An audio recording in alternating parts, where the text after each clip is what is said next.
Hey guys, it's Sammy. So sorry I haven't done a video in a while. My schedule is still kind of hectic. Once again, Wednesdays or Thursday or Fridays. Sorry, not Thursdays. Wednesdays and Fridays I can do my videos. But speaking of hectic schedules, right now I'm kind of waiting for a phone call. If it happens during this video, well then great. But I am actually waiting for a gender identity therapist named Ann Cope to call me. Unfortunately, she doesn't really have any experience with transgenders. Like, she'll be learning along with me. But I really don't find that much of a problem.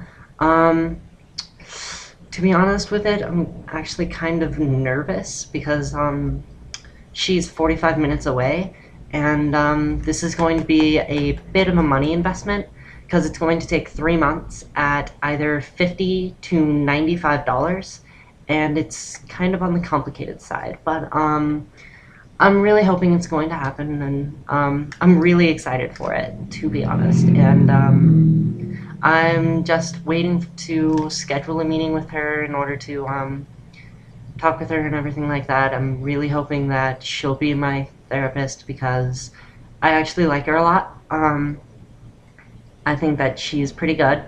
I've had a lot of problems with psychologists and therapists in the past in my hometown, and I also couldn't find any gender identity people or people willing to counsel me here. So got to go to another town, meet a whole new person, things like that. Kind of complicated, but I'm having fun. Either way, I think a very good piece of information for everyone is how I found her. This particular one I found by asking a friend who has parents that are psychologists, and they're pretty up-and-coming psychologists. Well, not up-and-coming, they're already pretty up there. One works for the VA hospital, and then another one works for private practice or something like that. But I asked her to ask her parents to give me some people they might recommend, and then I called them up, and this one was one of them. But before I did all of that, I did some research. I ended up with 20 therapists that I had to choose from. Then I moved it down to 10, then 5, then 3. And finally I've chosen this one, and if this one doesn't work out, I go to the other two. So that's basically how I did that. However, I did also find some via a website that I'll be posting in the link, and gotta say I'm really excited for this, I'm sorry. But that's basically how I found the therapist. As far as anything else, I'm actually kind of interested in what questions she's going to ask me. I don't actually know what it entails, but it kind of sort of got me thinking. I think one of the questions she'll ask is, why do this, and what is the difference in your feelings before you did it and after? And I kind of have been thinking about this question in and of myself, because a lot of my friends have been saying that I change from being male to being female, and like my attitude and everything like that seems to change.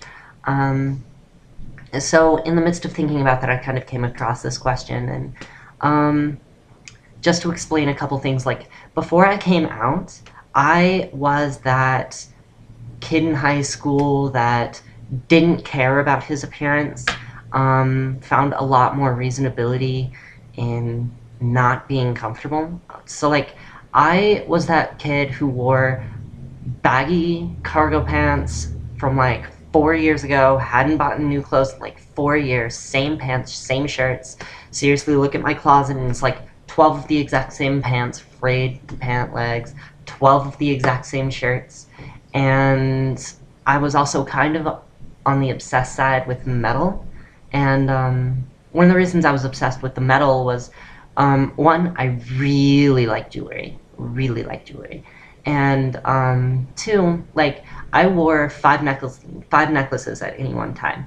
My ninth grade year, I wore, no, not my ninth grade year, I think it was 8th grade. I wore like 48 different necklaces, and it was kind of ridiculous, but looking back on that, like, I did not find it comfortable when the necklaces were off, primarily because I think it was a weight thing.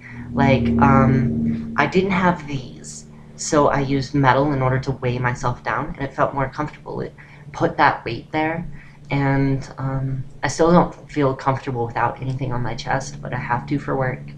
And then I also did the same thing with my waist. I had chains, what I call hobo chains, made out of carabiners and key rings, my own personal invention. And I had those hanging from my waist, and I think it was because I wanted to add some weight to my hips. Um, and like, I was that kind of kid where, like, I didn't care about my image because I didn't like my image, and I couldn't like my image because I liked the girls' clothes, not the guys' clothes. The guys' clothes are boring. Blech. Guys' clothes. So that's basically where that came from. And then after my transition, I don't really need it anymore because I have the weight in my chest. I have all the clothes. I don't need to be weighing myself down. And as much as I love jewelry, love jewelry, I don't need it on my chest anymore because I have these. And I want HRT so I can have real boobs, which would be very nice. Real boobs, real hips. And that's kind of what I'm looking forward to. Another question I think that she might ask is why go further? And I've been asking myself that lately too. Like, the HRT, I want for the boobs and I want for the hips, but primarily I want it so I can fit into society, which would make things a lot easier on me. And although I fit now, I know that sooner or later testosterone will have to be stopped or I cannot pass anymore. So I want to stop that now, sooner rather than later, make it easier on myself, because don't kid yourself, it is easier to transition younger. And I completely say transition younger. However, if you're older, that's fine. I've seen a 72-year-old named Edie King. She passes magnificently. And her male counterpart looks nothing like her. In fact, I suggest looking her up. She's really nice. I love that girl to death. So I suggest that. Yeah, so that's kind of what I think. So I guess we should move on to the voice lesson.